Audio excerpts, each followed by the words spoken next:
இருள் அதிகமானால்தான் ஒளியின் வருகை நிகழும். அதிகமாய் அடைந்த தீமையை ஒழிக்க பரமன் வந்தார். அவன் பரிபூரணமான வடிவம். அவன் ஸ்ரீகிருஷ்ணர். தாயாக தேவகி, தந்தையாக வசுதேவன். ஆனால் அவருடைய பிறப்பே ஒரு நியாயத்துக்கான புரட்சி. கம்சன் கொடூரம் நிறைந்தவன். தனது உயிருக்கு ஆபத்து என்று தாயின் வயிற்றிலேயே சகோதரனை அழிக்க எண்ணினான். ஆனால் அந்த இரவில் விண்ணுலக ஒளியாக அவன் பிறந்தான்.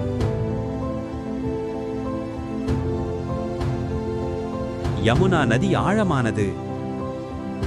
ஆனாலும் பகவான் பிறந்ததால் நதி விலகியது.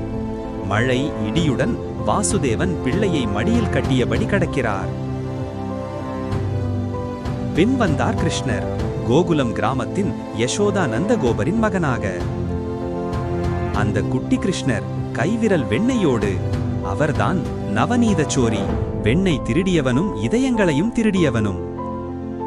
கோபியரின் இதயத்தை ஈர்த்த அன்பு சுடரான தேவசக்தி. காளிய நாகத்தை நடனமாடச் செய்தார். அவர் ஒரு தெய்வம் என்பதை நிரூபித்தான், ஒரு சிறுவனாகவே. குழந்தையாயிருந்தும் அசுரர்களை அழிக்க வந்தார். சக்கடாசுரனை சக்கரம் போல் சுழற்சி வீசியார். விருப்பமில்லாமல் போர்க்களத்திற்கு வந்த அர்ஜுனனுக்கு தர்மத்தையும் வாழ்க்கையின் அர்த்தத்தையும் உணர்த்தினார். அந்த குருட்சேத்திர களத்தில்தான் அவன் பகவத்கீதையை எடுத்துரைத்தான். தர்மம் செய், பயமில்லாமல்.